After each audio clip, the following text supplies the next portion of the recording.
Oui, donc bienvenue. On fait régulièrement des cycles d'exposition à la médiathèque. La dernière fois, c'était sur la musique traditionnelle arabe, donc absolument rien à voir, mais c'est toujours des cycles dans lesquels on fait à la fois une exposition de vinyles, souvent, parce qu'on a un fonds patrimonial de 100 000 vinyles à la médiathèque. Cette fois, on a décidé de se concentrer plus sur la production contemporaine, on va dire, de ce qui se fait aujourd'hui. Le prétexte, c'était fêter un peu Depuis un an, on a remis des vinyles à l'emprunt à la médiathèque en choisissant des labels qui ne font que du vinyle, ce qui permet d'avoir un fond assez pointu et assez chouette. Et voilà, donc c'était pour un peu... Ça, c'était le prétexte. Donc on a exposé des vinyles qu'on a nous. Plusieurs labels ont la gentillesse de nous prêter certaines de leurs productions. Les affiches nous ont été prêtées par Arrache-toi un œil, donc qui est un duo de graphistes qui a fait ses séries graphiques, qui fait beaucoup de travaux dans ce genre-là. Et en parallèle, on a préparé une série d'entretiens vidéo que vous pouvez retrouver sur notre chaîne YouTube, sur notre site internet, d'une vingtaine de disquaires, labels, graphistes, organisateurs de concerts. L'idée, c'était de se concentrer un petit peu plus sur tous les acteurs qui sont autour des musiciens, et un peu moins, pour une fois, des musiciens, même s'il y en a un présent ce soir qui va porter leur voix. Voilà, donc j'ai proposé à plusieurs personnes de participer à cette table ronde. Donc on est assez nombreux, on est 6, mais l'idée c'était aussi d'avoir un vrai, j'allais dire panel, c'est pas l'idée du panel, mais en tout cas de pas être en huis clos sur simplement une scène. Donc il y a des gens qui ne se connaissent pas ici, d'autres qui se connaissent. Alors je vais commencer avec Nicolas. Alors on s'est déjà tous rencontrés, donc on va se tutoyer, je pense que ça choquera personne. Nicolas qui s'occupe, qui a une triple casquette de label, disquaire et vente par correspondance sur internet de disques. Pas forcément d'ailleurs, c'est pas forcément fait dans cet ordre-là, mais on aura peut-être l'occasion d'y revenir.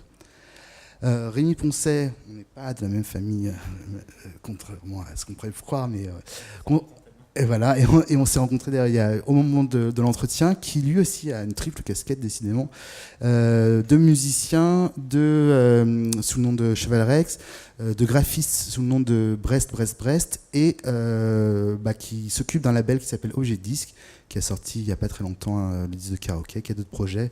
De toute façon, ça aussi, on va reparler.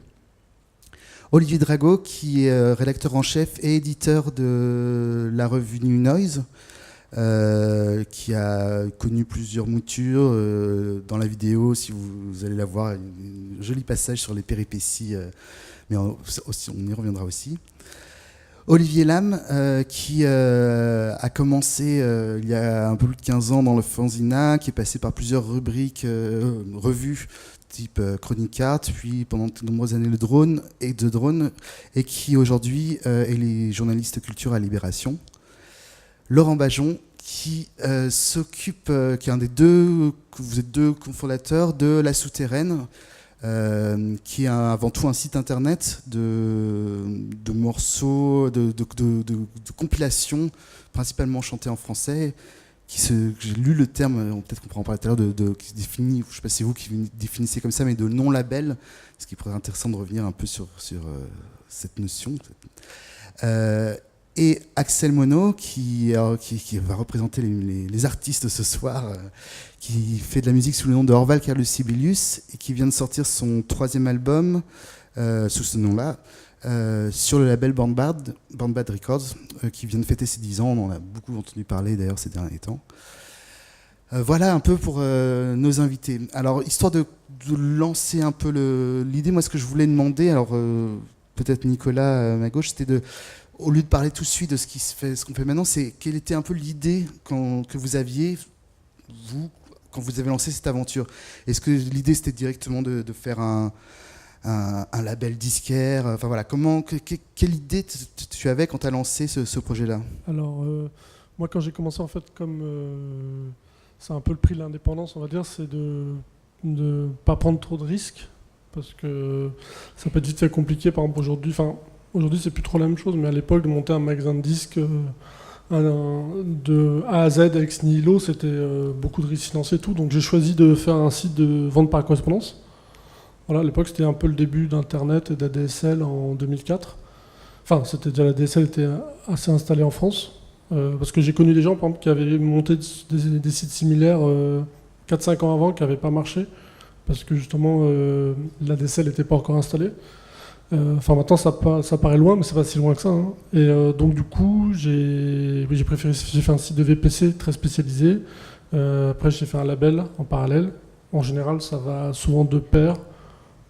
Ça permet de... Les activités sont connexes et permettent de pérenniser les activités, quoi. Et en fait, et après, comme ça marche pas trop mal et tout, en 2010, j'ai fait un magasin. Voilà. D'accord, donc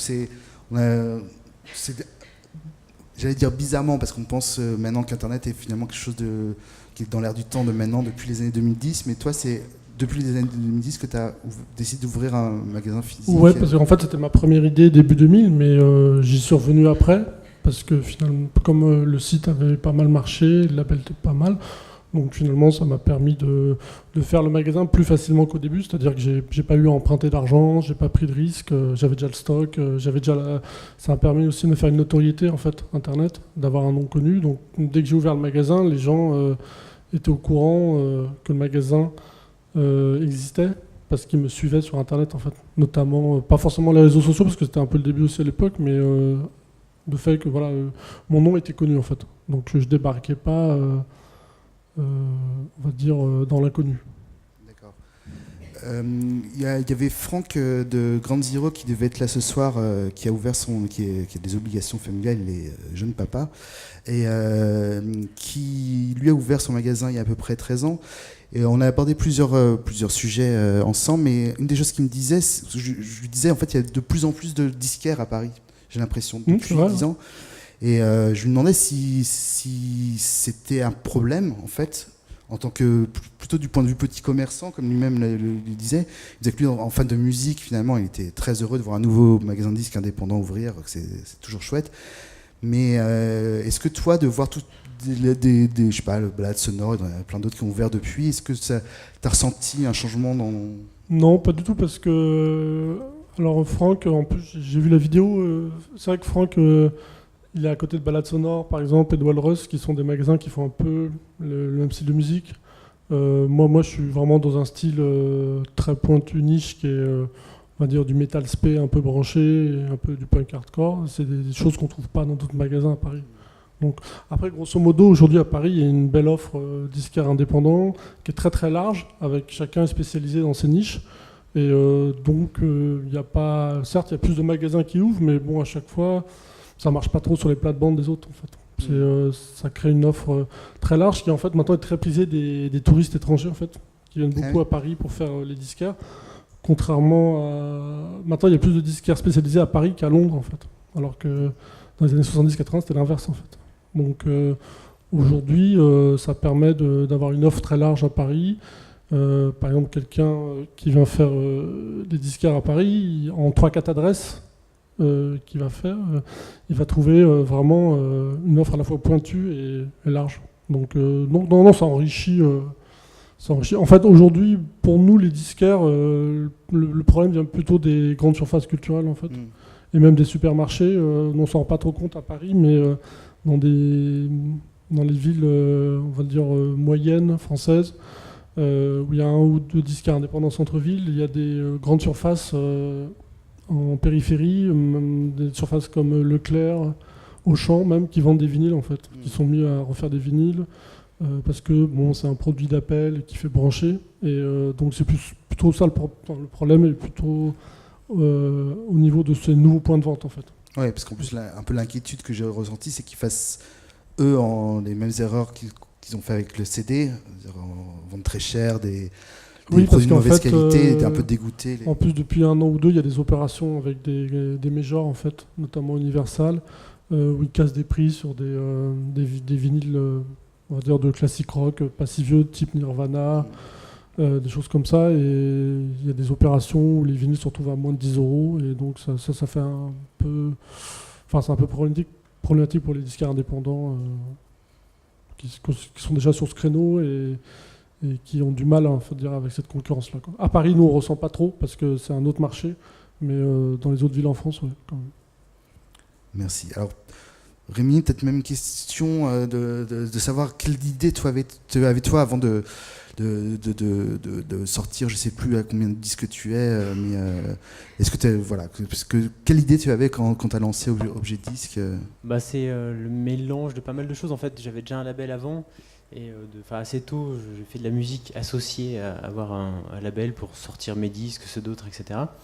Et en 2013, quand j'ai monté Objet Disque, c'était vraiment l'idée de me recentrer. Là, c'est la 3e étiquette qui était rentrée en jeu, mais le côté graphiste sur lequel j'avais passé 5-6 ans à vraiment bosser beaucoup là-dedans. Et je me suis dit, tiens, je vais me reconnecter un peu à la musique via le prisme de l'édition. Enfin, vraiment travailler à monter un label musical comme on montrait une petite maison d'édition chez certains graphistes qui font ça. Donc il y avait l'espèce de double mire comme ça. Donc il y avait un besoin de retour à la musique par l'image. Et c'était un peu du coup une espèce de suite naturelle de 15 ans d'activisme, je dirais, en Rhône-Alpes, à faire des cassettes, des CDR, des choses comme ça. Et alors du coup, toi concrètement, quand tu décides de sortir un disque aujourd'hui, comment ça se passe? Est-ce que tu vas produire des disques? Quelle est ta démarche? Est-ce que tu vas chercher des artistes ou des artistes? Voilà. Il y a plusieurs schémas. Au début, c'était vraiment j'étais à ce moment-là un peu plus en contact avec Benjamin et Laurent de La Souterraine, donc il y a eu pas mal de choses qui sont arrivées par ce fleuve-là, et donc il y a des choses qui se sont construites un petit peu sur le tas, avec des disques qui arrivaient quasiment déjà finis. Donc les 3-4 premiers disques sortis sont vraiment des choses, voilà, volonté de monter un label et du coup d'avoir vite quelques références. Et puis assez vite, moi, ce que j'apprécie aujourd'hui et ce que je veux faire, c'est vraiment travailler sur la partie de la création, c'est-à-dire pouvoir rentrer à l'endroit où les groupes sont en train d'écrire, en train d'enregistrer, tout en n'ayant pas les moyens de produire non plus. Donc c'est arriver à trouver le juste milieu, juste se rendre utile à un endroit où les groupes sont soit tout seuls, avec leurs potes, et avoir un retour un peu plus structurant, on va dire, avec une pensée d'objets, de disques, de sorties, de promo, d'arriver à planifier un truc un peu plus... Et du coup, il n'y a pas forcément l'idée d'accompagnement d'artistes au sens les labels à l'ancienne, on prend un jeune artiste et on essaie de le développer pour lancer disons que la difficulté là, elle est vraiment liée en tout cas moi, par rapport à la façon dont je fais les choses et comment j'aimerais, là où je voudrais tendre, il y a vraiment un truc sur l'exigence de la production, comment on arrive à faire des bons disques au final. Donc par rapport au groupe avec lesquels je travaille, c'est vraiment... il y a la question de l'argent qui se pose assez vite. Comment on fait pour faire un meilleur disque tout en n'ayant pas les moyens de les produire, d'aller en studio? Donc ça, naturellement, ça se tourne vers... et finalement, ça c'est assez proche de mes goûts et des disques que j'écoute, mais des gens qui font leurs disques chez eux, qui ont une forme d'autonomie. Il y a vraiment l'autonomie qui est un peu au centre de tout, autant chez les artistes que chez moi. Donc c'est trouver des combines pour arriver à sortir des disques qui sont le mieux possible, et voilà, leur donner une visibilité le plus solide. Après, le développement, c'est toujours... moi, j'ai toujours l'impression qu'ils pourraient avoir mieux que ce que j'ai à leur proposer. Pas sur la qualité de l'échange, mais sur les moyens que je vais pouvoir mettre, qui vont se limiter à une fabrication et une toute petite distribution de disques. Et alors Axel, du coup, toi quand tu as connu plusieurs labels indépendants aujourd'hui, ce Bandbad, finalement, qu'est-ce que tu vas rechercher chez un label? En quoi ça va t'aider, toi, dans ton travail, au-delà de juste produire le disque? Est-ce que c'est finalement que ça? Ou est-ce que quel est ton intérêt à avoir une maison mère? Oui. L'intérêt, c'est que moi, c'est toutes les questions d'image, de pressage, de déclaration SACEM, ça m'intéresse pas trop. Et un label, c'est un gars qui s'occupe principalement de l'administratif, de relations avec les usines, les pressages, le mastering. Et donc c'est surtout ça que je vais chercher.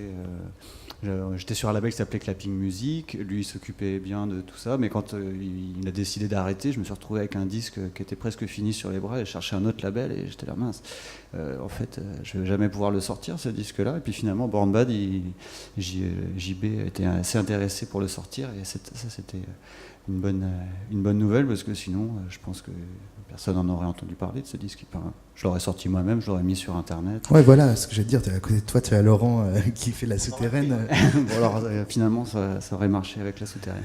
Non, Donc, ce que je recherchais, donc, c'était de sortir sur un label comme Born Bad, par exemple, là, sur ce disque-là.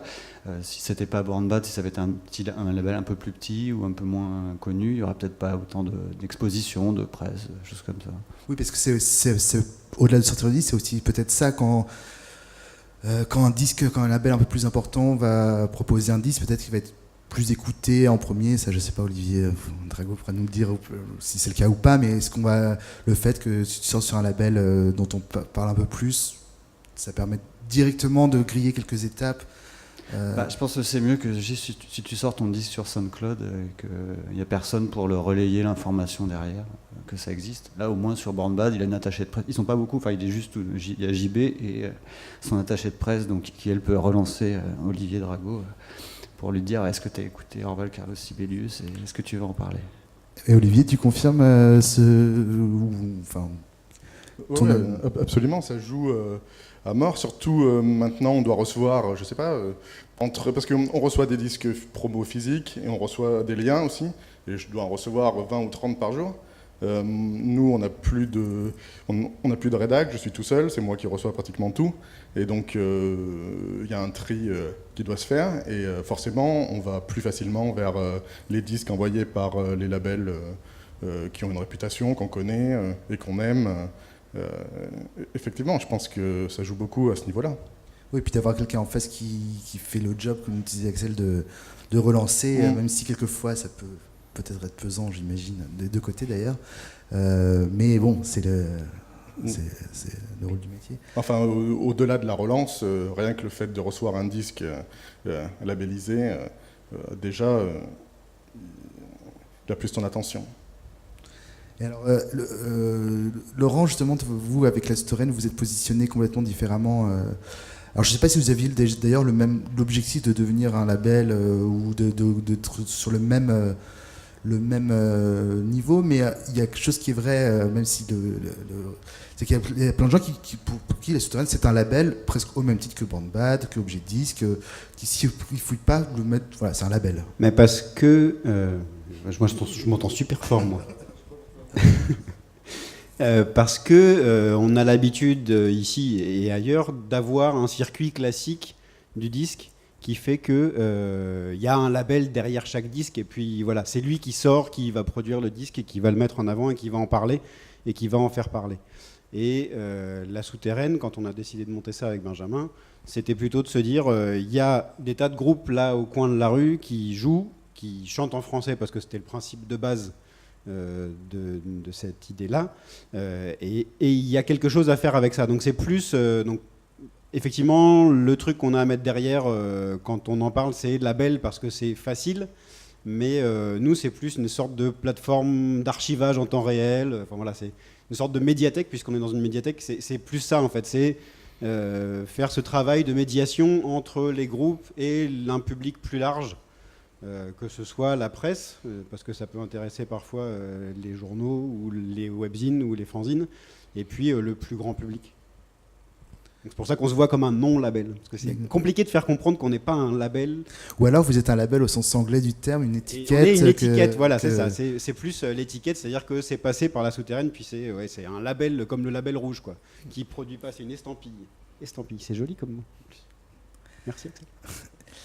Olivier Lam, donc toi, ça fait, je dis 15 ans, plus que ça. Un peu plus que ça, où tu as aussi du coup suivi, t'es musicien aussi, donc tu as sorti des disques sur différents labels indépendants, mais plus du point de vue, j'allais dire, observateur, est-ce que aujourd'hui, l'exemple d'un non-label comme la souterraine, c'est révélateur d'un cheminement du modèle du label indépendant. Qu'est-ce qui a changé en fait d'après toi en tant que spectateur Tu veux dire qui a changé ces dernières années? Ce qui est important avec le label indépendant, c'est qu'il y a une culture qui va avec. Donc en fait, quand on se pose la question de savoir si le fait qu'un artiste soit associé ou non à un label, ça dépend de la scène musicale dont on parle, je pense. Ce qui est certain, c'est que sans les labels indépendants, la musique n'aurait pas été aussi vivace. Et du coup, le label joue plus qu'un rôle d'entremetteur. Il joue un rôle artistique, au sens, c'est assez nébuleux, mais enfin c'est assez essentiel, autant dans les musiques électroniques que le métal, que le hardcore, que la chanson indépendante, etc.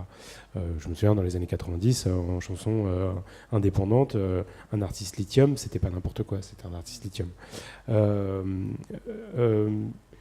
Là où je pense que ma position est un petit peu différente de celle de certains collègues, c'est que eux ne voient pas la différence entre un artiste qui a besoin d'être soutenu et un artiste qui n'a pas besoin d'être soutenu. Or en France, on est dans une, on va dire une biosphère économique très particulière, qui est qu'il y a des vrais indépendants, des faux indépendants, des majors, des semi-majors, et là-dedans c'est extrêmement difficile pour un journaliste qui est pas un petit peu, je pense qu'il n'a pas un peu vécu les choses de l'intérieur, de faire la différence entre un disque qui est estampillé no format, qui est un faux label indépendant derrière lequel il y a une major, un disque Object Disc par exemple, qui est éventuellement un disque Born Bad, qui est un vrai indépendant, un disque d'un indépendant qui a passé un deal de distribution avec une major. Enfin, tout ça est extrêmement compliqué, et là-dedans, il y a des artistes qui ont l'air d'être extrêmement indépendants et qui en fait sont relativement fabriqués. Voilà. Et je pense que c'est très important que les journalistes soient éduqués pour pouvoir faire la différence. Or, aujourd'hui, c'est pas le cas. C'est-à-dire que moi, je parle à des collègues, des gens que je fréquente, des gens qui travaillent à France Culture, aux Rock, etc. Eux, quand ils reçoivent un feedback qui est littéralement passé par un incubateur qui a été financé par une major ou par une mini major, ou un Cheval Rex qui est complètement indépendant, ils voient pas la différence. Et je pense que l'idée, c'est pas de privilégier un artiste.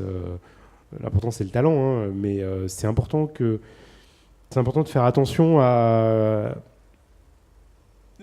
prendre tout en compte quand on écoute un disque. Et aujourd'hui, c'est particulièrement complexe. Voilà, c'est pas un monde manichéen avec des petits indépendants gentils et des grosses majors méchantes. C'est beaucoup plus compliqué que ça.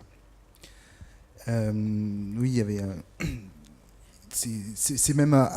En fait, quand on a fait cette exposition-là, donc on l'a fait vraiment en réfléchissant à ce qu'on avait envie de promouvoir, de parler, mais en fait, j'allais presque dire, je me suis rendu compte assez vite en avançant qu'il y avait, j'allais dire, c'est presque à la mode le côté indépendant, parce qu'on le voit pour beaucoup revenir, peut-être parce qu'à cause de ça, de cette fausse indépendance qui est un petit peu partout. J'en parlais avec un collègue qui n'est pas là ce soir, qui me disait que peut-être ce retour qu'il avait qualifié un peu de façon provocatrice, un peu réactionnaire, de dire on va revenir à des vrais labels à l'ancienne parce qu'on se perd. Voilà. Est-ce que c'est quelque chose que tu ressens, toi, je pense que ça n'a jamais, les labels indépendants n'ont jamais arrêté d'exister depuis. Voilà. Puis au moins, on va dire la fin des années 70 en France, et ils ont toujours été essentiels. Je veux dire, organiquement. Et surtout, quand on dit c'est branché, il faut savoir combien de ventes, quelles sont les ventes derrière, en fait, parce que c'est comme ça le nerf de la guerre, c'est l'argent. Et l'argent, un label, il a besoin de vendre des disques pour pouvoir continuer à exister, sauf si c'est la danseuse de quelqu'un qui a beaucoup d'argent, mais ça, c'est peu le cas. C'est pareil pour la presse indépendante, enfin, je veux dire. Et je pense que des fois, il y a des effets de loupe grossis qui. Les gens ne se rendent pas tout à fait compte quelle est la réalité, en fait, derrière la sortie d'un disque. Ils vont dire oh, ce truc-là c'est branché, ou Born Bad c'est un gros, sauf que quand une grosse vente c'est 3000, c'est voilà, faut avoir les proportions en tête, quoi. Ouais. Et justement, on en parlait avec Laurent de La Souterraine, qui a eu quand même cet effet de loupe un peu médiatique à un moment. On a beaucoup parlé, et c'est vrai que peut-être que les gens s'imaginent beaucoup de choses sur. Alors déjà que c'était un label, que. S'ils s'imaginent qu'on a de l'argent et qu'on vend beaucoup, c'est sûr que. Tu as quitté ta banlieue. C'est ça. En tout cas, il y a moi quelque chose qui m'avait frappé dans toutes ces discussions-là, c'est que voilà, Axel, j'ai dit les musiciens, mais tu es projectionniste à côté aussi. La Souterraine, toi, tu vis pas de ça. Olivier, bon, tu es journaliste maintenant, mais tu as fait vraiment plein de choses différentes. Voilà, j'ai l'impression qu'il y a d'un côté, j'allais dire la passion et le bénévolat pour faire exister quelque chose, et puis quand on veut en essayer d'en vivre, comme toi, c'est une économie à trois pattes. Est-ce qu'on peut plus être un label indépendant ou un disque indépendant de la même façon qu'on était dans les années 80? Est-ce que c'est juste économiquement plus viable ou... Sur ces questions, il y avait il y a eu une interview, je ne sais plus où d'ailleurs, il y a une semaine entre JB de Born Bad et puis je ne connais pas son nom. Gonzai. C'était par rapport au mec de New Rose. Ouais, c'est ça. New Rose. Et que je trouvais assez intéressante sur cette question-là. Enfin, il y a vraiment, d'une part par rapport à la réalité de JB de Born Bad, c'est vrai qu'on peut imaginer assez souvent ces choses qui reviennent. Ah, ça marche bien parce que tu as sorti tel disque qui va être chroniqué à tel endroit. Ah, c'est quand même cool. Et donc la réponse est toujours un petit peu est-ce que je dis réellement la réalité de ce qui se passe ou est-ce qu'on dit oui, effectivement, c'est cool. Mais du coup, il y a un espèce d'écart entre les époques assez fondamental sur ce qu'il faut savoir faire aujourd'hui pour arriver à exister, ne serait-ce qu'un tout petit peu. En fait. Ce qui est drôle dans cette interview, c'est de voir JB halluciner sur les chiffres de vente de New Rose, effectivement à l'époque, alors que JB, c'est pas non plus un père drôle l'année, et il vient du milieu de la musique pas indépendante, il vient des majors, donc le voir lui halluciner sur ces chiffres-là, c'est... Oui, parce que il y a quand même une réalité de chiffre de vente qui n'est plus la même de toute façon. Ouais, mais c'est sûr que en fait, les gens s'en rendent pas compte que le disque ça marche plus aujourd'hui, quoi. Genre, quand ils ont l'impression que c'est les gens qui se plaignent quand on dit ça et tout. En fait, c'est une réalité, quoi. C'est sur une échelle de 1 à 10 les chiffres de vente. Donc, du coup, aujourd'hui, les gens transposent les choses qu'ils aimaient bien, par exemple dans les années 90 par rapport à aujourd'hui. Ils pensent que tel groupe, en fait, c'est le nouveau groupe comme ça aujourd'hui et qu'ils vendent autant de disques, en fait. Donc, il y a vraiment une réalité décalée et en permanence. Et en fait, souvent, moi, Olivier aussi, il avait ce problème-là. C'est-à-dire que les gens, ils pensent que ma structure, il y a 4-5 personnes derrière, quoi. Ils pensent qu'il y a une personne qui s'occupe du magasin, une autre du label, une autre du mail order, une autre qui fait les colis, une autre qui fait la comptabilité.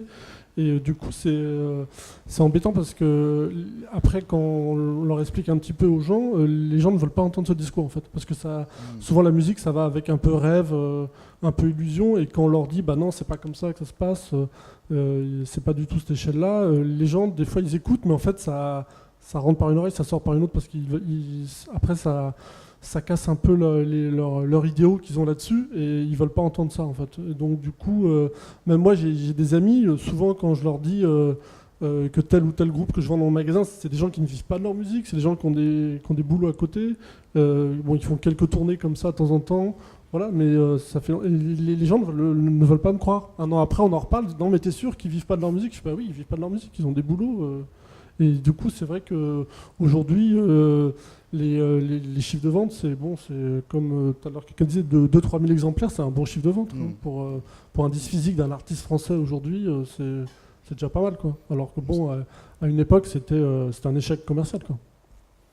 Ah ouais, maintenant il y a même plus des fois d'exemplaires promo envoyés que de ventes derrière. Pas seulement pour des petits labels, hein, chez Pias, ils se retrouvent dans des situations comme ça aussi. Hein. Donc c'est assez catastrophique. Et même des fois, Born Bad vend bien mieux ses disques que je ne sais pas quel label américain qui va passer par Pias ou par différentes, qui sont des distributeurs ici en France. Voilà. Oh oui, plein de labels de ce genre. Et toi, tu me dis dans l'interview, et je pense que c'est toujours dans la vidéo, que il y a quelque chose qui est vrai, c'est que tu reçois toujours autant de disques, tu en parlais tout à l'heure. J'en reçois même plus. Ça devient, entre les liens et les disques physiques qu'on reçoit, humainement, c'est plus possible. Il n'y a que 24 heures dans une journée, tu peux pas écouter tout ça. Moi, je fais pratiquement que ça, et j'ai pas le temps d'écouter tous ces disques. Donc quelqu'un qui a un boulot, des gamins, je me demande comment est-ce qu'il peut s'intéresser à tout ça, même s'il est passionné de musique. Dès que tu commences à avoir des goûts un peu larges, tu t'intéresses pas à un seul style ou à un seul sous-style, c'est délirant, quoi.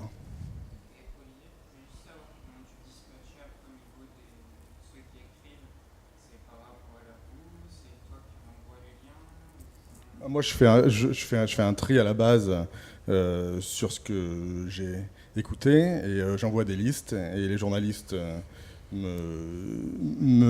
voilà, se manifestent et choisissent les disques qu'ils veulent chroniquer. Après, eux aussi en reçoivent en direct et me proposent des chroniques s'ils ont aimé ce qu'ils ont reçu. Ça se passe comme ça, en gros.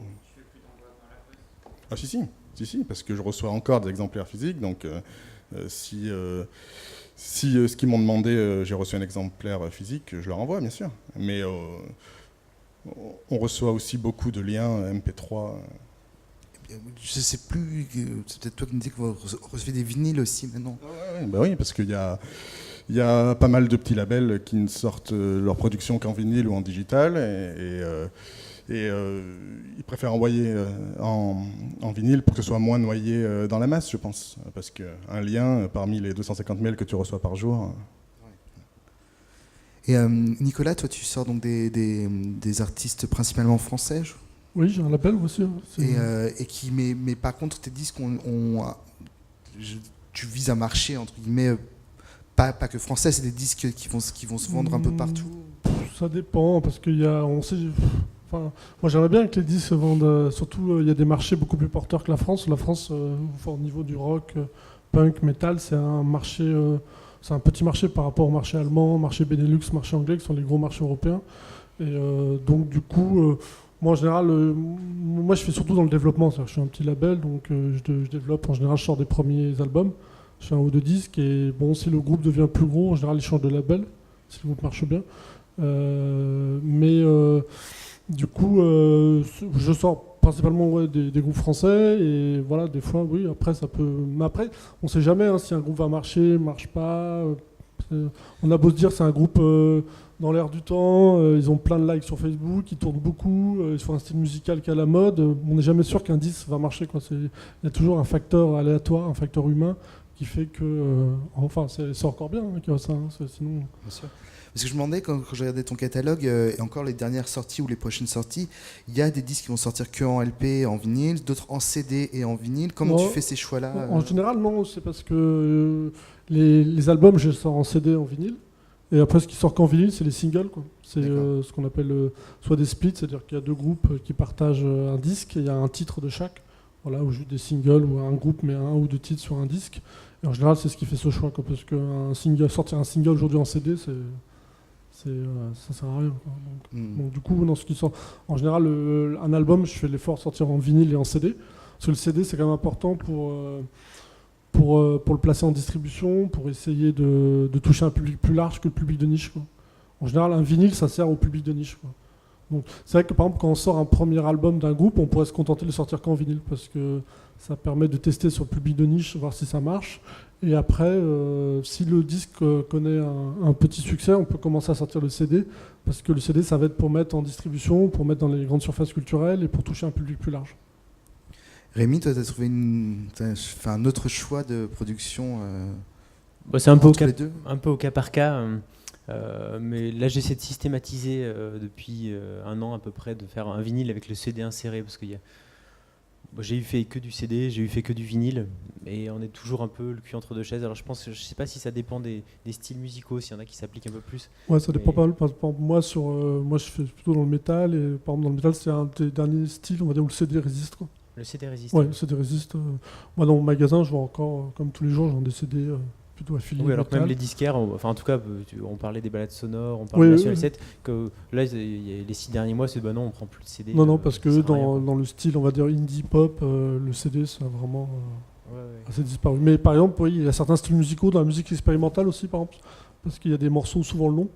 Et le format CD. Le format vinyle limite vachement ça. Ouais, le format CD correspond mieux, donc ça dépend des styles. Mais c'est vrai qu'il y a des styles où le CD va résister un peu mieux. Le public métal, c'est aussi un public qui est un peu hors des modes, qui est très fidèle et qui va pas acheter des vinyles parce que c'est la mode des vinyles, quoi. Ils vont continuer à acheter le format CD parce que c'est le format qu'ils connaissent et qu'ils aiment bien, quoi.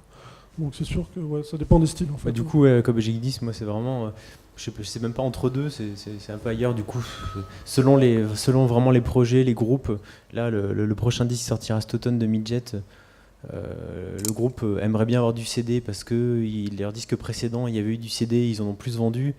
Mais du coup, trouver l'économie pour produire les deux, c'est quand même il y a quand même plus de chances de garder moitié des stocks à la maison dans les deux cas. Donc il y a vraiment un calcul, une économie qui est très, très fragile, mais bon, du coup c'est un peu des tentatives à chaque fois et on teste quoi. Enfin, globalement, le CD se vend encore plus que le vinyle. Hein. Si vous avez demandé chez Gibert ou d'autres disquaires du genre, ils sont pas prêts d'arrêter le CD. Hein. Non, mais alors, à l'inverse, Franck de Ground Zero me disait vraiment que lui, il a vu à un moment là, une sorte de. Le CD chuter, à un moment c'était 50-50, et il me disait que maintenant c'est pas lui qui veut arrêter de vendre du CD, mais il m'a montré son petit étagère avec des CD à 2 euros, des très bons disques. Tout ce qui est disquaire indie rock, effectivement, dans ce milieu-là, c'est le vinyle qui marche à mort en ce moment et le CD qui intéresse plus. Mais effectivement, chez les disquaires métal ou plus généralistes, et globalement, le CD vend plus que le vinyle. Moi, je pense par exemple chez Ground Zero, Ballad Sonore, c'est un public très branché en fait. Le public branché, le CD, ça les amuse plus en fait. Donc voilà, mais c'est des microcosmes, c'est-à-dire que souvent les gens me disent le vinyle ça marche bien à Brooklyn, dans le 11e, à Montreuil, quoi, dans les quartiers branchés des grandes villes, quoi. Mais après, à Vesoul ou dans des villes moyennes, le CD, ça reste le format, je pense. Même s'il y a des gens qui achètent des vinyles là-bas aussi, mais c'est un micro-phénomène, on va dire, sur une partie de la population. Enfin, les chiffres tendent à prouver quand même que c'est un peu plus qu'un micro-phénomène. Oui, bien sûr, mais ça reste minoritaire par rapport à la totalité, mais ça reste quand même. C'est un phénomène qui grossit un peu. Je pense qu'aujourd'hui, ça va stabiliser à peu près, la part du vinyle sur le marché du disque. Mais c'est vrai que c'est des phénomènes, on va dire. Enfin, faut relativiser, quoi. C'est plutôt à Paris, quoi. Non, mais je pensais au cas d'un disquaire qui est le Souffle Continu, qui sont passés quasiment au tout vinyle, alors que les deux patrons sont des gens qui viennent du CD et qui étaient plutôt réfractaires au vinyle parce qu'ils disent le vinyle ça coûte cher à stocker, ça prend de la place, on peut en commander peu, c'est fragile aussi, et quand un vinyle est abîmé, les gens ne veulent pas l'acheter. Enfin, tout ça fait énormément de contraintes par rapport au CD qui était beaucoup plus simple à c'est vrai que le CD, vendre. moi c'est un format que je préfère parce que ne serait-ce quand on fait de la vente par correspondance, on prend une enveloppe bulle, on le met dedans, ça va beaucoup plus vite. C'est beaucoup moins prise de tête que d'emballer, c'est moins cher à envoyer. Ils arrivent moins souvent cassés en deux aussi. Ouais, voilà, et c'est plus sympa à stocker, ça prend moins de place et c'est disponible aussi souvent plus sur le long terme qu'un vinyle. Donc c'est un format qui est... pour nous, disquaires, c'est bien. Hein. Et ça permet d'avoir un peu de fond, parce que le vinyle prend trop de place. C'est un problème. Mais en fait, le Souffle Continu, il y a un autre problème auquel on ne pense pas forcément. Ils m'ont dit qu'une des raisons principales pour lesquelles ils avaient arrêté le CD, c'était à cause des vols.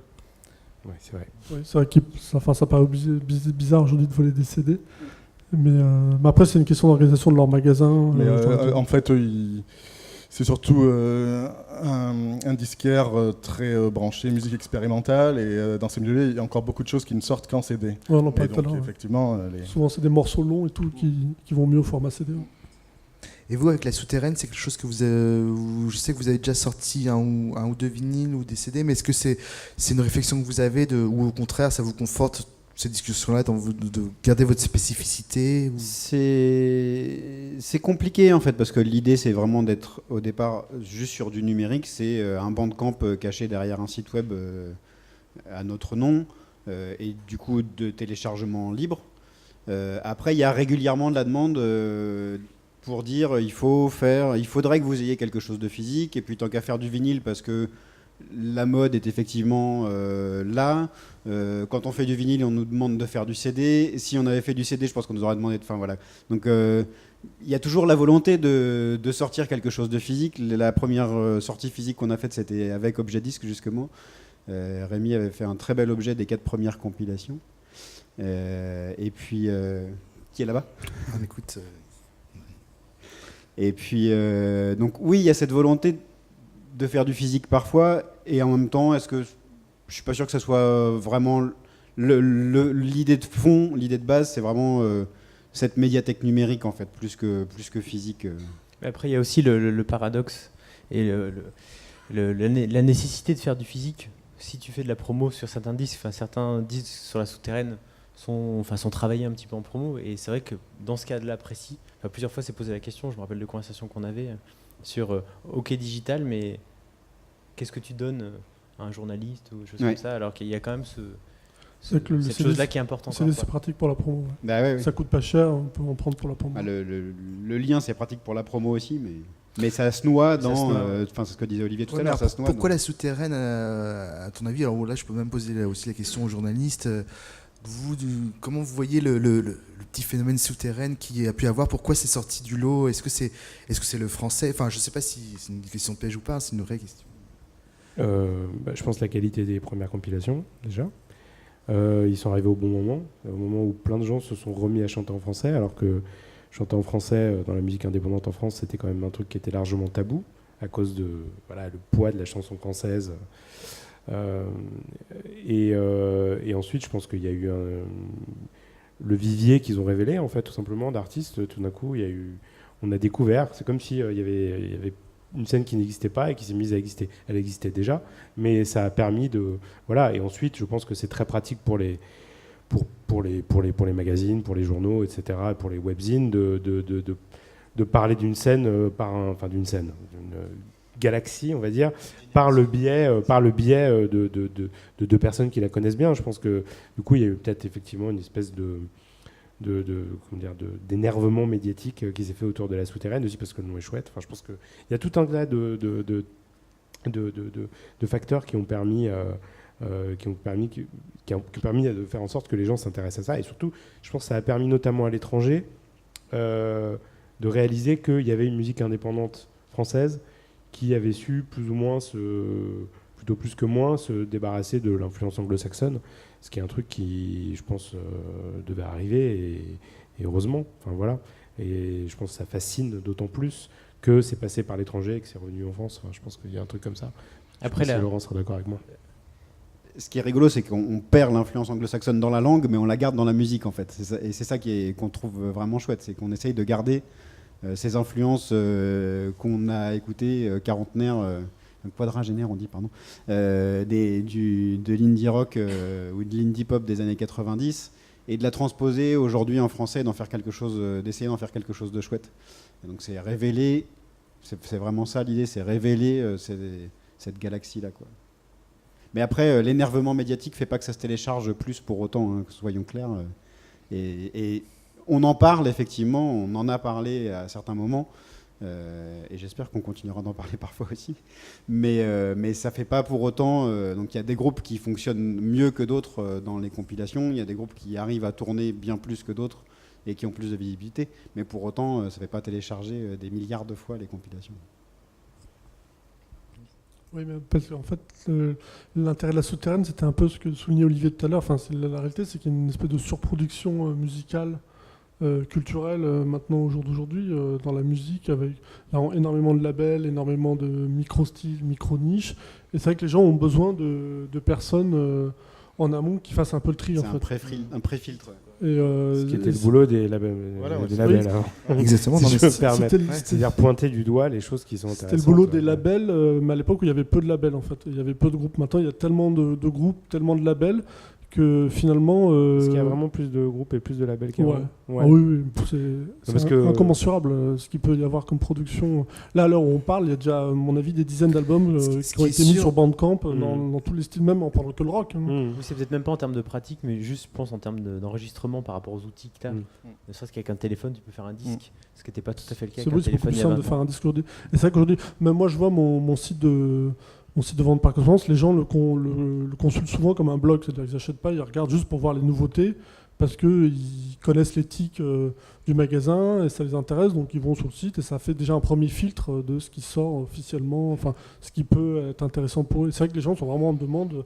Olivier en parlait, moi je vois des fois moi-même je passe à côté de certains disques alors que je suis 10 heures par jour là-dessus. 6 jours par semaine et des fois je passe à côté. Alors j'imagine les gens qui ont 1 heure ou 2 par semaine à accorder à l'écoute de musique, enfin de nouvelles musiques, ils sont vraiment en demande qu'on fasse un pré-tri et qu'on leur propose des choses, quoi. En tout cas, il y a, pour répondre à Olivier aussi, c'est que à la BNF, le dépôt légal des phonogrammes est en constante augmentation. Ça, on a eu l'écho il n'y a pas longtemps, donc il y a de plus en plus de disques qui ont un dépôt légal. Voilà. Et ce qui est rigolo, c'est que certains labels rechignent à déposer leurs disques au dépôt légal parce que ça fait donner gratuitement à la BNF des disques. C'est vraiment un cercle vicieux. En plus, c'est assez rigolo d'entendre certains labels râler parce qu'il faut aller déposer gratuitement des disques à la BNF, quoi. Alors juste, on en a déjà un petit peu parlé, mais parce que c'était vraiment une des choses que j'avais pas vraiment pressenti en faisant les différentes interviews, mais qui est revenu un peu tout le temps, c'est un peu ce que tu disais, Olivier, que la souterraine incarne particulièrement, ou Bamba dans un autre style, c'est vraiment le recentrage un peu sur, mais je dis ça dans le bon sens du terme, le français, la France, mais c'est-à-dire Antinote par exemple, qui devait être là ce soir, qui est un label de musique électronique qui est très reconnu au-delà de nos frontières, me disait vraiment, lui, il choisit que des labels, des artistes français, voire parisiens. Olivier, tu me disais qu'une couve de JCK 93 pouvait faire plus de ventes qu'une couve de Dinosaur Junior. Voilà, il y a un peu... Toi, tu sors des disques français, par exemple. J'ai l'impression qu'il y a 10-15 ans, il y avait une sorte de course à aller chercher je vais sortir un groupe américain, j'arrive à sortir un groupe anglais sur mon label, et que ça a changé. Voilà, je sais pas si... Déjà, le niveau des groupes français est bien meilleur maintenant. Déjà, c'est un premier point. Et puis, on en revient toujours à cette histoire de tri à faire par rapport à la multiplicité des sorties. Maintenant, les gens... un des tris qui se fait, en tout cas dans ces milieux indépendants, etc., c'est un tri de proximité. Ils se sentent plus d'affinité avec des groupes français qui tournent beaucoup plus en France, et pas seulement à Paris, mais en province. Nous, on le constate avec le magazine, on a un site web et un Facebook. À chaque fois qu'on poste une news relative à un groupe français, ça marche beaucoup mieux que n'importe quel groupe américain. C'est un fait, quoi. Et oui, on a même vu, je sais pas, par exemple, on a pas mal parlé à juste titre d'Aquaserge à un moment. C'était sur papier étonnant de voir un groupe un peu particulier, un peu exigeant musicalement. Voilà, enfin, moi ça m'avait... je trouvais que ça voulait certainement dire quelque chose. Axel, toi, sur ton nouvel album, tu chantes en français cette fois. Oui. Alors je sais que c'est un peu, mais justement, je pense que c'est pas juste, c'est évidemment pas parce que tu es allé sur Bandband, on se connaît, que tu as fait ça, mais d'où est-ce que finalement c'est aussi révélateur de quelque chose où tu en avais marre de ne pas incarner ce que tu voulais dire en chantant en anglais avant? Est-ce que c'est purement esthétique? Est-ce que finalement... C'est grâce à la souterraine. Est-ce que malgré toi, ce qui n'est pas forcément un mal, encore une fois, c'est un peu ce côté, on assume maintenant, et il y a plein de gens qui l'assument, moi aussi je vais l'assumer maintenant. Ouais, il devait y avoir une part de tout ça, mais il y avait aussi un cheminement un peu mental. Ça faisait des années que je reprenais des chansons dans des langues que je connaissais pas. Enfin, genre, je faisais des petits concerts où je chantais une chanson que j'aimais bien, une chanson turque, mais je la chantais phonétiquement. Et j'aimais bien la beauté des langues étrangères. Ou africain, ou en bambara, je chantais des choses comme ça. Et j'en avais marre de l'anglais, j'essayais vraiment, à un moment je voulais même écrire un album comme Magma, pas en cobayen, mais en tout cas trouver une langue qui serait purement phonétique, qui s'abstrairait complètement du sens. Mais c'était pas possible. Enfin, pour moi, j'avais pas les moyens de le faire. Et surtout, j'avais des exemples que j'adorais en fait dans la musique quand j'écoute. J'ai eu une phase où j'écoutais beaucoup Franco Battiato, un chanteur italien qui a commencé dans la musique expérimentale avant de virer quasiment pop star au début des années 80 ou dans les années 80. Et j'adorais sa manière de chanter en italien. Et je me disais, mais ouais, en fait, est-ce que j'aimerais Battiato si c'était un Italien qui chanterait en anglais avec un mauvais accent? Et tout ça, ça m'a fait me poser des questions en me disant, bah ouais, mais en fait, moi j'ai envie d'être un peu comme Battiato là, et j'ai envie d'essayer de proposer une musique qui serait la mienne, mais avec cette particularité du chant français qui, moi, pense peut plus me distinguer que juste répéter en anglais les phonèmes anglais que tout le monde connaît, qui se passent très bien quand tu les chantes, mais c'est peut-être plus intéressant de travailler sur le français. Voilà, un peu tout ce mélange de choses a fait que j'ai décidé de chanter en français. Merci. On va garder un petit peu de temps s'il y a des questions dans le public. On a abordé plusieurs sujets. À moins que vous ayez d'autres remarques avant de... Non ? Est-ce que vous avez quelques remarques, questions ? Ce micro, je me lève pour le proposer. Bonjour. J'ai une question par rapport aux ventes et production de musique en CD.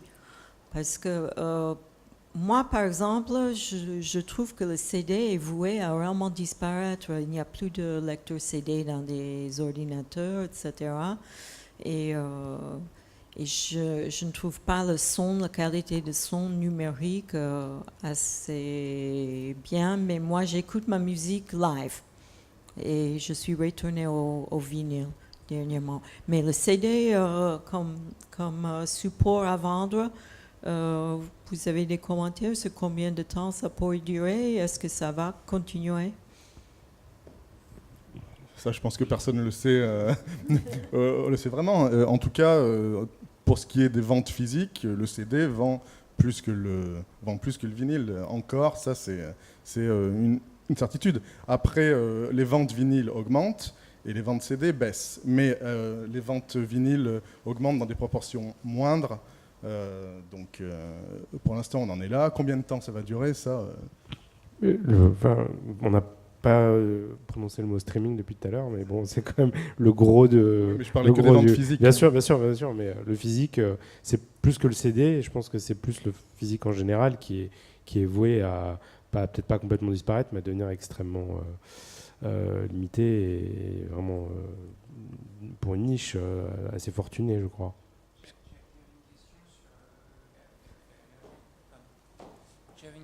Parce que moi j'achète les CD au concert et je constate des très gros écarts. Des fois il y a des CD qui sont moins chers que le prix du commerce et d'autres fois c'est le double. Par exemple, concert de John Zorn, tous les disques à 20 €, concert de Nurse with Wound, tous les CD à 20 €. Pas forcément des CD sortis dans le commerce, des versions bizarres, etc. Donc je cherchais à comprendre pourquoi il y avait aussi de si gros écarts par rapport au marché. Parce que maintenant, c'est vraiment dans les concerts que les gens achètent les CD. Quoi.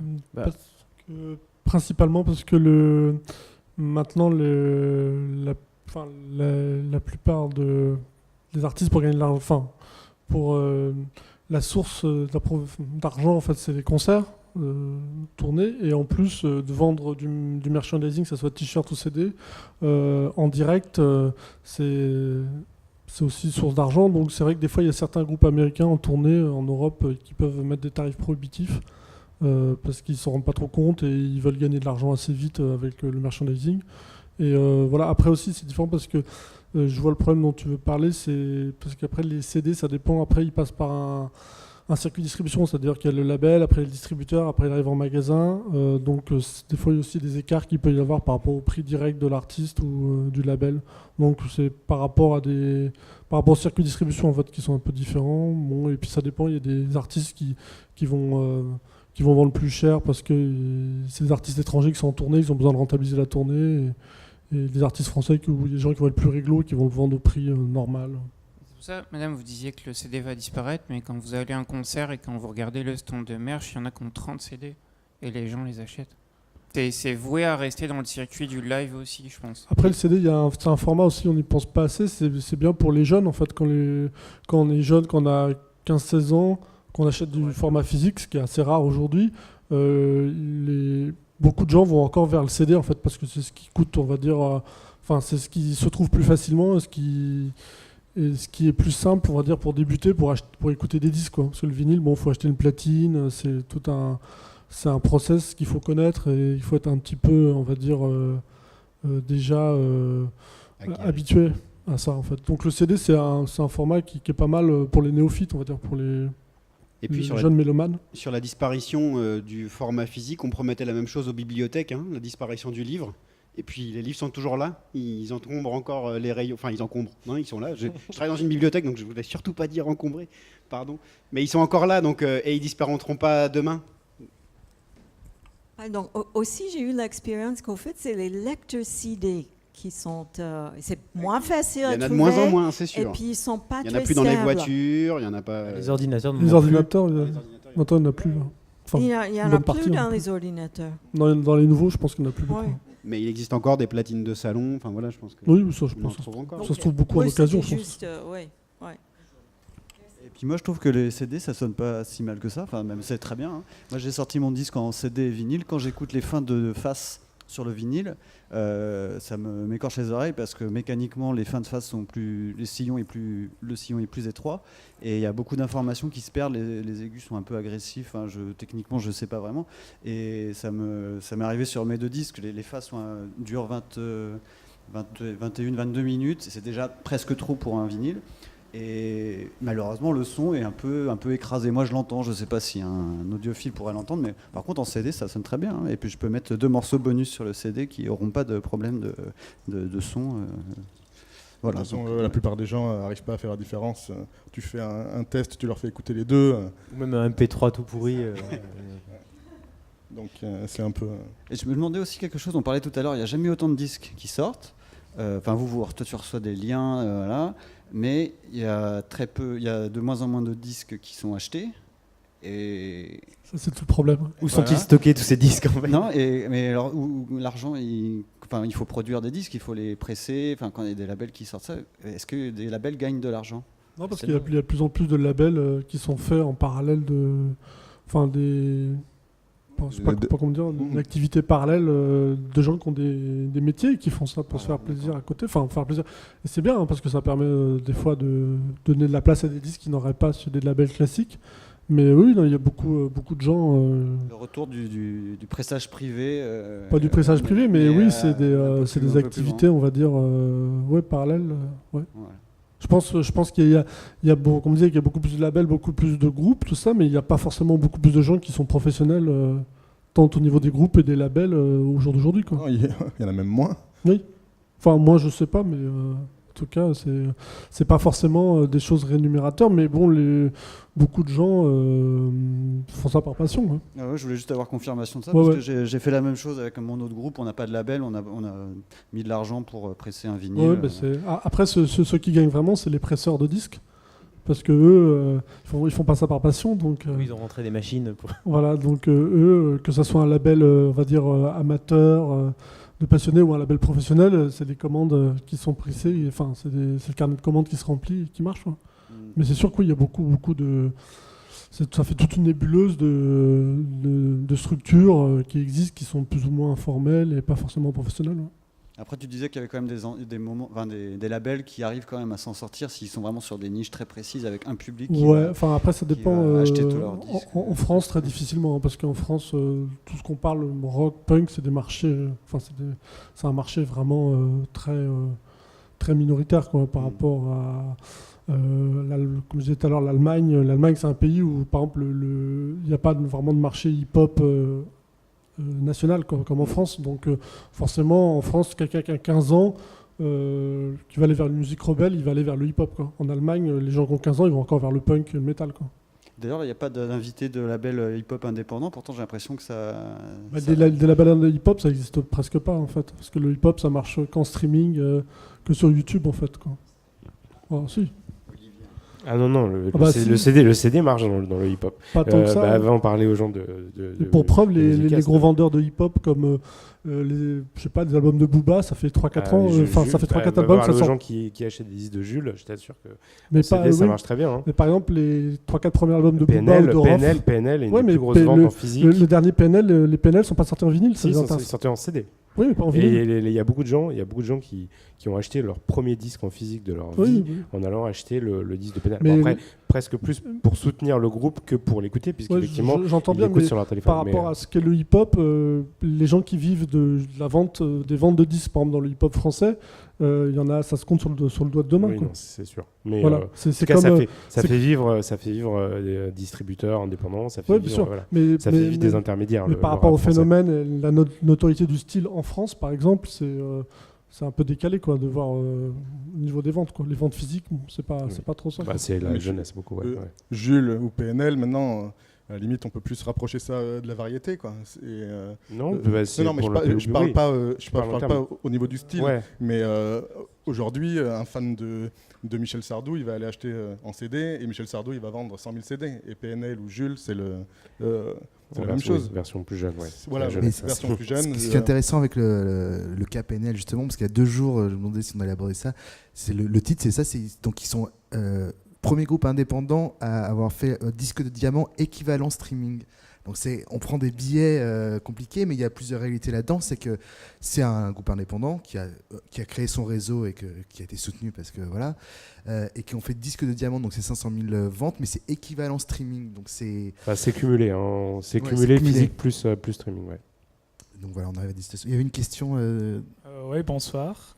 Déjà, pour le marché allemand, il y a beaucoup d'hip-hop, beaucoup de gangsta rap aussi, mais bon, c'était pas. Ouais, mais je parlais du marché national. Ouais, mais C'est-à-dire beaucoup de musique allemande, beaucoup de hip-hop allemand. Mais bon, c'était pas ça ma question. D'accord, ok.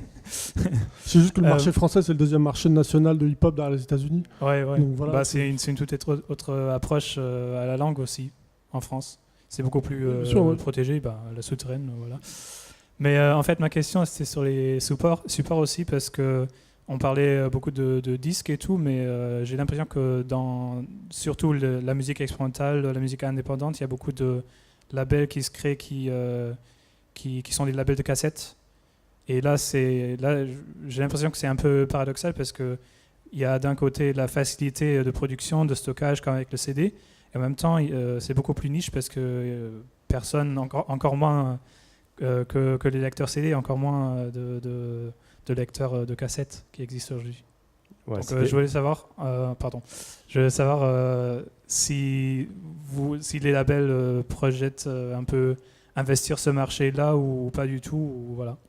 Je ne sais pas si on peut parler d'un marché. Je pense que c'est vraiment c'est une marge de manœuvre pour les labels qui est très organique. C'est-à-dire que c'est très très facile de fabriquer une cassette et souvent elles sont tirées à moins de ça coûte rien, à moins de 100 exemplaires. Donc il y a un côté, souvent c'est cassette plus digitale. Donc c'est souvent les labels qui choisissent la cassette. C'est souvent une manière d'exister autrement qu'en faisant du pur digital pour les vendre au concert, etc. Et c'est souvent des labels qui font ça avant de grossir un peu. Et souvent les labels font de la cassette et ensuite passent au vinyle. C'est très encourageant parce que ça montre que dans la vie d'un très jeune label, on peut se lancer en fait quand on a une envie de monter un label, qu'on a quelque chose à dire à travers l'existence d'un label, soutenir une scène par exemple, soutenir un genre de musique, et ben on peut le faire quasiment pour vraiment pas grand chose quoi. Après, la cassette, c'est aussi, j'ai l'impression, pour certains tout petits labels, une réaction à l'encombrement du marché du vinyle par les majors qui essayent de revendre, parce que le CD se vend moins, veulent vendre toujours plus de physique et investissent ce marché du vinyle et du coup encombrent complètement les chaînes de pressage de vinyle. Et du coup, il y a cette volonté d'avoir quand même un objet physique, de ne pas prendre 3 mois dans la vue parce que les chaînes sont encombrées et du coup on sort en très peu de temps des cassettes à des quantités minimes et on a un objet physique. Ouais, c'est question de coût en fait, ça permet de faire de contourner petites l'industrie quantités. Et c'est contourner l'industrie, oui. C'est une approche un peu artisanale qui fait un peu moins produit de masse que le CD, ce qui se rapproche plus du vinyle qui est un peu un objet de collectionneur. Oui, j'ai l'impression que en fait, les labels travaillent aussi vachement leur image avec ce genre de gestes-là. Enfin, moi, ça m'a traversé à un moment donné, mais la réponse a été vite trouvée sur le fait j'ai même pas de lecteur cassette à la maison. Donc je me dis, si moi-même je peux pas écouter ce que je produis, c'est ridicule. Mais c'est assez cool, c'est comme tu ferais un t-shirt ou un sac, où il y a quelque chose d'un peu, surtout pour les concerts. Mais c'est vrai que Burger Records, qui s'est spécialisé là-dedans, a cette renommée-là à cause de la cassette aussi. Donc c'est...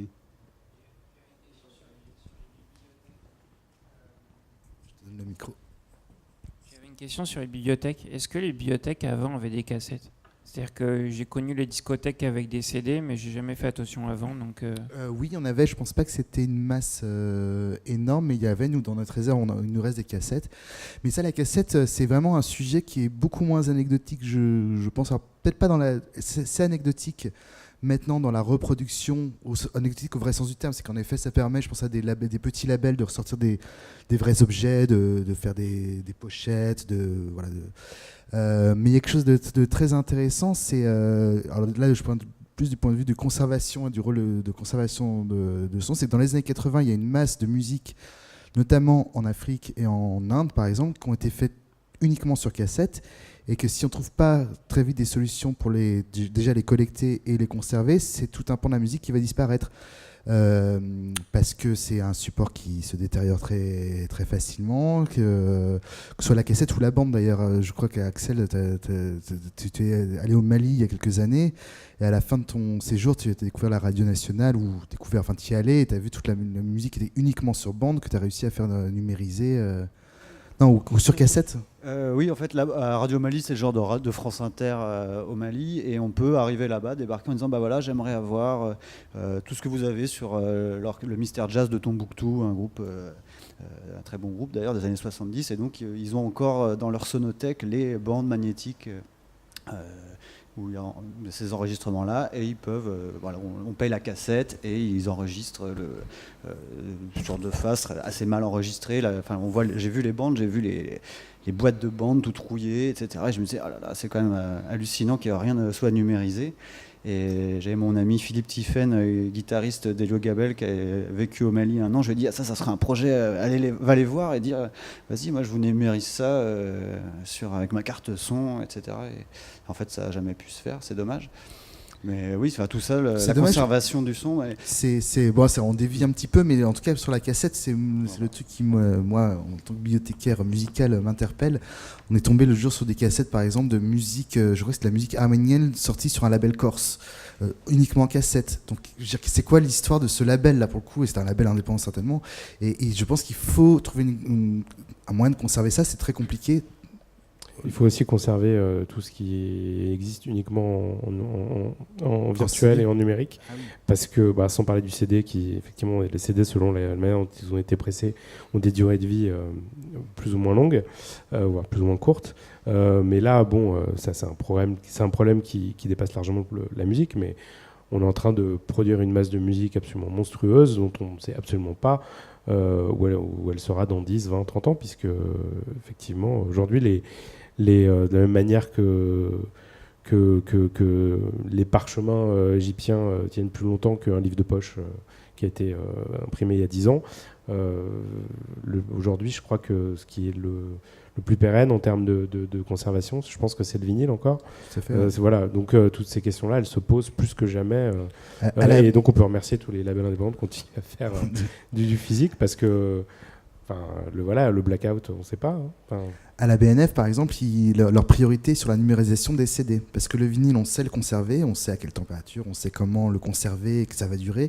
Le CD, c'est beaucoup plus incertain. Donc la priorité dans les documents sonores de numérisation vont vers les CD, qui est pourtant déjà du numérique sur un autre support. Mais voilà, et en effet, toute la question de l'archivage de ce qui est déjà numérique, et de toute façon, je crois que ça va être...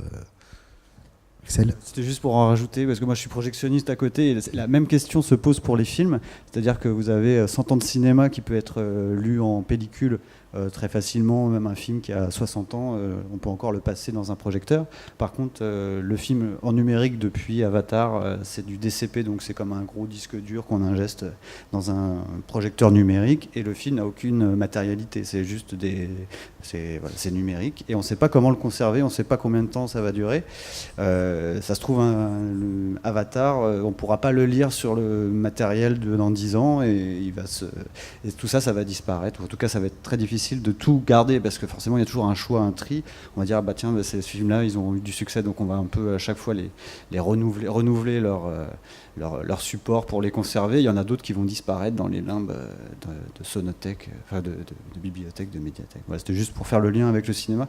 Il doit peut-être y avoir d'autres formes culturelles qui peuvent encore se lier avec ça, avec le numérique, le support et la dématérialisation. Merci beaucoup. Est-ce qu'il y a une dernière question? C'est le moment de la poser à nos invités. Oui. Je veux juste rajouter pour la question de conservation.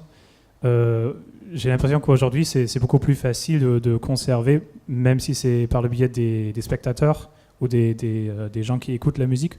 Par exemple, si on a une série comme Doctor Who où il y avait un incendie dans les archives de la BBC, et du coup il y a des épisodes qui n'existent plus, qu'on ne peut plus retrouver. Pour la musique qui sort aujourd'hui, les gens qui la copient, si jamais il y a je sais pas, un accident et les originaux ne seront plus là, bah, quelqu'un d'autre va les avoir sur Internet, j'ai l'impression. Je sais pas si vous... Après, de toute façon, le rôle des bibliothèques nationales et de la BNF chez nous, c'est aussi cet archivage pérenne des formats numériques, entre autres, mais c'est d'œuvrer à ça. Alors, c'est une réflexion sur le très long terme, hein. Ils ont commencé ça il y a longtemps, puis c'est une question que les bibliothécaires se posent régulièrement, tu le sais aussi bien que moi, Damien. Et on n'aboutit pas vraiment, mais il faut qu'on y arrive, et il faudra effectivement qu'on y arrive. Juste pour conclure, par exemple, nous on a un fonds patrimonial et d'archives sonores qui n'est pas exhaustif, on n'est pas la BNF, mais autant pendant des années c'était très clair de ce qu'il fallait qu'on conserve, c'était des collections, des dons, des legs. Maintenant on se demande sur ce point de vue-là, on fait de la valorisation de ce qu'il y a déjà, mais on se pose la question de ce qu'il faut continuer à archiver, c'est-à-dire que archiver et à garder. On n'a pas vraiment une réponse finie, il y a plusieurs échos, plusieurs pistes. Enfin voilà, donc c'est bien, on est parlé de l'indépendant jusqu'à l'avenir et la conservation de tout ce travail. Bah écoutez, merci beaucoup d'être venu ce soir, d'avoir joué le jeu, public et invité. Vous pouvez, ceux qui ne l'ont pas vu, approfondir en allant revoir un peu les différents entretiens que vous trouverez sur nos chaînes YouTube ou le site internet Médiathèque musicale de Paris, où il y a une vingtaine d'interviews. Il y a d'autres courants musicaux, les musiques électroniques ou les graphistes qui sont là, qui parlent un peu de leurs travaux. Il y a aussi les gens de Sonic Protest que j'aimerais bien voir ce soir, mais ça n'a pas pu le faire, qui organisent des concerts sur Paris en faisant venir plein de gens sur des musiques un peu compliquées. C'est très intéressant. En tout cas, la scène, c'est pas une scène, mais c'est très vivant. Il y a plein de disques et c'est, en tout cas, même si c'est difficile, c'était la chose qui était très positive. Je trouve, moi, quand je suis sorti de cette vingtaine d'entretiens, c'est plutôt réjouissant. À très bientôt.